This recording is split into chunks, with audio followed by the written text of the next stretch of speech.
This is the strange story of Fred Strong, a normal, happy man who usually enjoys life. He's someone you know, perhaps someone like yourself. But suddenly, without warning, Fred comes face to face with one of life's problems, a new one for him. The high-powered chairman of the local luncheon club asks him to speak at a club meeting. Who, me? Asks Fred. Oh, no, I'm not much of a speech maker. But the club man is persistent. Sure you can do it, he says. We want to hear all about your trip to Alaska. Fred's protests are to no avail. We'll count on you for next Thursday, says the club man.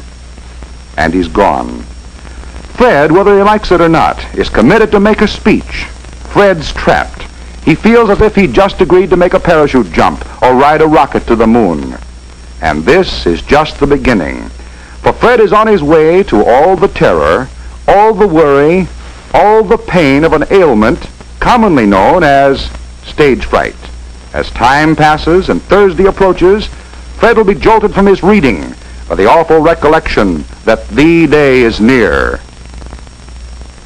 His deepest slumbers may be interrupted by the harrowing thought of what's to come. And even food is hard to force into a stomach that feels as if it were loaded with hot bricks. Yes, sir, Freddie is scared, just plain scared. And on the day of the speech, he's really a sight.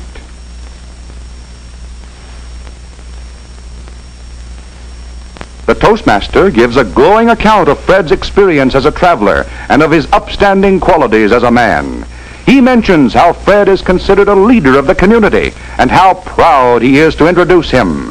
But look at Fred. He's not even sure he can stand up, let alone walk to the rostrum.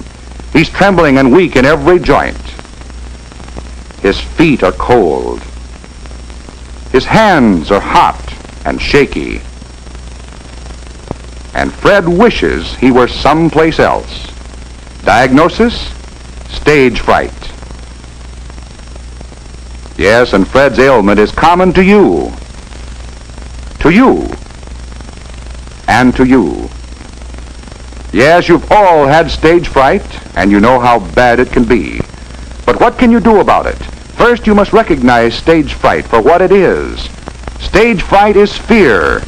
And what are you afraid of? Are you afraid someone in your audience will stand up and take a pot shot at you? Are you afraid there'll be a snake on the stage?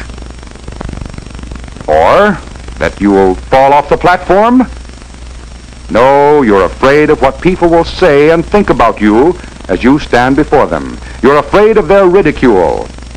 You're afraid they'll see your faults and your shortcomings, because the thing you're really afraid of is yourself. You're afraid of faults that are products of your imagination. When you get up to speak, will you say the right thing, the thing you mean to say? Will you make grammatical errors? Will you mispronounce words? Will you look all right to your audience? Will you forget? Will you be able to speak at all? Let's see what can be done to help you conquer stage fright. We'll go back to Fred at the time he was notified that he would speak on Thursday. The minute Fred found he was elected to speak, he became a little frightened, a perfectly natural reaction. So Fred should have begun to say to himself, well, they want me to speak at the luncheon club. Quite an honor. They must think I'm really somebody. Fred is building up his self-confidence. Next, Fred carefully plans his speech so that when Thursday comes, he'll be absolutely certain of what he will say to the luncheon club. He writes down his ideas. He's laying the stepping stones of his talk by using facts, examples, stories, illustrations, reasons, and conclusions that will make up his speech. By putting it down in black and white, Fred is sure he has something important to say. He knows where he is going. When the essential points of his speech have been outlined, Fred may try it out, just to be sure. He imagines he's in front of the luncheon club and is making his opening remarks. Again, he assures himself that he is confident and that the members of the club want him to speak. By practicing his speech, he is taking an important step that will help him control stage fright. Now, to be sure of his appearance, Fred has his suit pressed and decides exactly what he will wear the day he speaks. Perhaps Fred's not the best speaker in the world, but he certainly won't leave himself open to ridicule because of the way he looks. Good appearance is most important in making a good speech, because your audience will judge you partly on your appearance. If you know you look good to your audience, you will feel good, another help in controlling your fear. Even such a small thing as wearing your favorite tie can have an effect on your mental attitude, and so on your speech. So you see, in preparing himself for the speech, Fred has accomplished the one thing that will help him most in controlling stage fright and mastering his fear. He has built up his self-confidence. He has done this by convincing himself that he's to be the honored guest at the luncheon club, that by his achievements he has earned the right to speak. He has planned his speech and practiced it so he knows exactly what he will say. And finally, he has made sure of his personal appearance. Now let's see what happens at the luncheon club this time. Again, the chairman of the club describes Fred's exploits in the Alaskan wilds and welcomes Fred to the group. This time, the words of praise do not fall on deaf ears. Fred is prepared and confident. The fear that Fred experiences now is good because he has control of it. It's nature's way of keeping the body and mind sharp and alert. Yes, Fred is alert, and instead of a growing fear, he's ready and eager to get into his speech.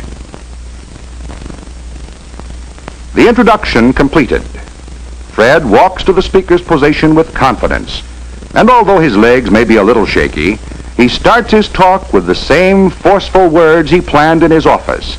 He speaks with a full, strong voice and stands straight and tall. Fred's smart enough to know that his talk will not interest everyone, so he picks out the sympathetic faces in his audience and talks to them. He picks out the friendly faces and pays no attention to the unfriendly ones. Fred is determined not to let little mistakes bother him. Now he's lost his place. Is his audience uncomfortable and embarrassed for him? Not in the least. He has made them see the humor in the situation. They're on his side. As Fred continues speaking, he thinks of what he says, not how he says it. And so, in making a good speech, Fred has raised himself in the estimation of his friends and neighbors. More than that, he has raised himself in his own estimation. He feels more qualities of leadership and accomplishment than he has ever felt before. He is proud of his ability to overcome the fear that would hinder his speech. Yes, Fred's talk is a success, and Fred's success can be your success. You can learn to master your fears about yourself. You can learn to control stage fright and make it work for you. Just remember how Fred prepared himself by convincing himself that people wanted him to speak, by preparing his speech and practicing it, by creating confidence in himself. Fred did it. You can do it.